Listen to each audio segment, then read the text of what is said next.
Hi hello ನಮಸ್ತೆ Veena YouTube ಚಾನಲ್ಗೆ ಸ್ವಾಗತ. ಇವತ್ತು ನಾನು ನಿಮಗೆ ಒಂದು ಗೌರ್ಮೆಂಟ್ ಜಾಬ್ ತೊಗೊಂಬಂದಿದ್ದೀನಿ. ಅದನ್ನು ಮೊಬೈಲಲ್ಲೇ ಯಾವ ರೀತಿ ಅಪ್ಲೈ ಮಾಡಬೇಕು ಅನ್ನೋದನ್ನು ಸಹ ನಿಮಗೆ ಹೇಳಿಕೊಡ್ತೀನಿ. ಓಕೆನಾ? ಯಾವ ಜಾಬು, ನಿಮ್ಮ ಕ್ವಾಲಿಫಿಕೇಷನ್ ಏನಾಗಿರಬೇಕು, 27,000ದಿಂದ 81,000ದವರೆಗೂ ಕೂಡ ಇದರ ವೇತನ ಇದೆ. ಹಾಗಾದರೆ ಜಾಬ್ ಯಾವುದು? ಎಲ್ಲರೂ ಕಾತುರದಿಂದ ಕಾಯ್ತಾ ಇದ್ದೀರಲ್ವಾ? ಓಕೆ, ಹಾಗಾದರೆ ನನ್ನ ಮೊಬೈಲ್ ಸ್ಕ್ರೀನ್ ರೆಕಾರ್ಡ್ ಹಾಕ್ತೀನಿ. ಓಕೆ, ನೀವು ಕೂಡ SSLC ಆಗಿದ್ದರೆ, ನಿಮ್ಮದು ಕೂಡ PUC ಆಗಿದ್ದರೆ, ನೀವು ಕೂಡ ಡಿಪ್ಲೊಮೊ ಮಾಡಿದರೆ ಈ ಜಾಬ್ಗೆ ಅಪ್ಲೈ ಮಾಡಬಹುದು. ಹಾಗಾದರೆ ಜಾಬ್ ಯಾವುದು ಏನನ್ನೋದನ್ನು ನಾನು ಸ್ಕ್ರೀನ್ ರೆಕಾರ್ಡಲ್ಲಿ ತೋರಿಸ್ತೀನಿ, ವಾಚ್ ಮಾಡಿ. Okay, thanks for watching. Okay, ಮೊಬೈಲ್ನ ಆನ್ ಮಾಡ್ಕೊಳ್ಳಿ.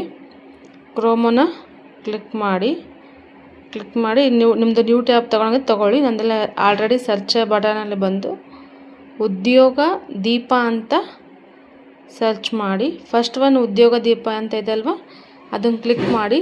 ಸರ್ಚ್ ಬಾರಲ್ಲಿ ಕೋರ್ಟ್ ಅಂತ ಟೈಪ್ ಮಾಡಿ. ಸೊ ಇಲ್ಲಿ ಬಂತಲ್ವ, ಜಿಲ್ಲಾ ನ್ಯಾಯಾಲಯ ನೇಮಕಾತಿ 2026.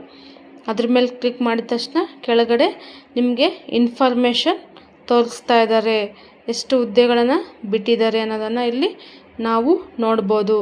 ಟೋಟಲ್ 61 ಜಾಬು ಅವೈಲಬಲ್ ಇದೆ. ಲಾಸ್ಟ್ ಡೇಟ್ ಕೂಡ ನೀವು ಇಲ್ಲಿ ನೋಡ್ಬೋದು. ಪ್ಲೇಸ್ ಕೂಡ ಕೊಟ್ಟಿದ್ದಾರೆ. ಹುದ್ದೆ P1 ಮತ್ತು ಟೈಪಿಸ್ಟ್ ಹುದ್ದೆಗೆ ಕರೆದಿದ್ದಾರೆ. ಇಲ್ಲಿ ಕ್ವಾಲಿಫಿಕೇಷನ್ ಬಂದು 10th PUC ಡಿಪ್ಲೊಮೊ ಆಗಿರಬೇಕು. ಸ್ಯಾಲ್ರಿ ಬಂದು 27,000ಇಂದ 83,700ವರೆಗೂ ನೀಡಲಾಗುತ್ತೆ. ಇಲ್ಲಿ ವಯೋಮಿತಿ ಬಂದು 18 ವರ್ಷದಿಂದ 40 ವರ್ಷದ ಒಳಗಿನವರು ಎಲ್ಲ ಅಪ್ಲೈ ಮಾಡ್ಬೋದು. ಕ್ಯಾಸ್ಟ್ ಕೂಡ ಯಾವ್ಯಾವಿಗೆ ಎಷ್ಟೆಷ್ಟು ವರ್ಷ ಸಡಿಲಿಕೆ ಮಾಡಿದ್ದಾರೆ ಅಂತ ತಿಳಿಸಿದ್ದಾರೆ. ಓಕೆ, ಅರ್ಜಿ ಶುಲ್ಕ ಸಾಮಾನ್ಯ ವರ್ಗದವರಿಗೆ 300 ರೂಪಾಯಿ. ಪ್ರವರ್ಗ ಅಂದರೆ 2A 2B 3A 3Bಗೆ 150 rupees. SC ST PWD ಅಭ್ಯರ್ಥಿಗಳಿಗೆ ಇಲ್ಲ, ಅವರಿಗೆ ಫ್ರೀಯಾಗಿ ಇರುತ್ತೆ.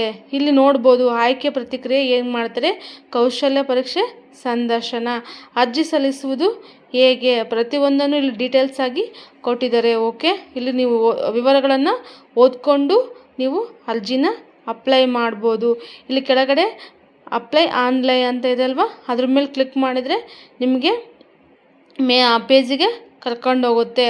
ಓಕೆ, ನಿಮಗೆ ಕ್ವಾಲಿಫಿಕೇಷನ್ ಅದರ ಮೇಲೆ ಯಾವ್ಯಾವ ನೋಡು, ಪ್ರಕ್ರಿಯೆ ಸರ್ವರ್ ಹುದ್ದೆಗಳ ಅಧಿಸೂಚನೆ, ಸೈನೋಗ್ರಾಫರು, ಬೆರಳಚ್ಚು ನಕಲುದಾರ, POನು, ಹೀಗೆ ಹಲವಾರು ರೀತಿಯ ಲಿಂಕ್ಗಳನ್ನು ಕೊಟ್ಟಿದ್ದಾರೆ. ನೀವು ಯಾವುದು ಲಿಂಕ್ ಕ್ಲಿಕ್ ಮಾಡ್ತೀರಾ ಆ ಪೇಜ್ಗೆ ಕರ್ಕೊಂಡು ಹೋಗುತ್ತೆ. ನೀವು ಏನು ಮಾಡ್ಬೋದು, ಸುಲಭವಾಗಿ ನಿಮ್ಮ ಇನ್ಫಾರ್ಮೇಷನ್ನ ಹಾಕಿ ಅರ್ಜಿಯನ್ನು ಸಲ್ಲಿಸ್ಬೋದು. Thanks for watching.